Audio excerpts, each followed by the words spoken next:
Uhtred has been left to his own devices in the room, but then he notices that Alfred is also in there, and while they threaten each other a small bit at the start, they eventually sit down and get talking. Alfred tells Uhtred that he knows he's going to die soon, and he wants to make sure that when the crown passes to Edward, he's in good hands. Unfortunately, while they're talking, Elsbeth walks in on them, and being a firm believer that Uhtred should be executed for being on Wessex soil, never mind in Winchester, she wants him dead.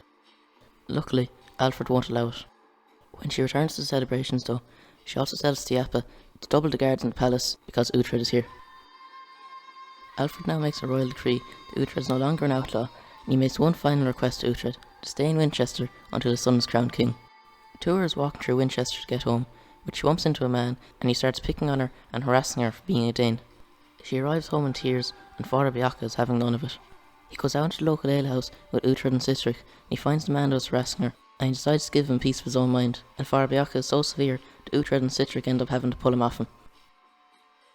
Alfred is at death's door, so Uhtred goes down to him during the middle of the night and he tells him that he will stay in Winchester until Edward is crowned king. Elsbeth arrives shortly after, and Alfred tells her the good news that Uhtred is going to protect her son. She goes on ranting about Uhtred, how he shouldn't be allowed anywhere near their son, but as she does so, Alfred grows weaker and weaker, and as he tries to signal her, he ends up dying. Father Beocca is now brought in to confirm that the king is dead, and when he leaves, Edward and Ethelflaed are brought in to see their father one last time.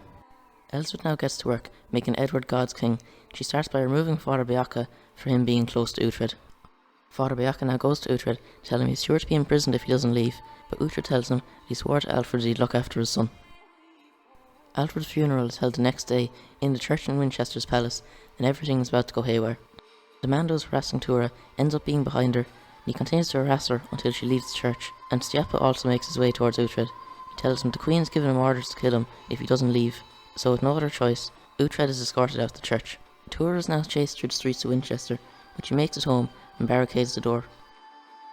And while this is happening, Uhtred is escorted down to the cells in Winchester's palace, and Stiappa and his men imprison him indefinitely, much to the distress of Uhtred's men, who claim what they are doing is completely wrong. The man who is chasing Tura has now broken down her door, and he begins searching inside her house. He's about to leave when he can't see anything, but then he hears Tura. He sets 2 rags on fire and leaves them on the ground, then looks down into the floorboards between the 2 rags, where he can see Tura hiding underneath.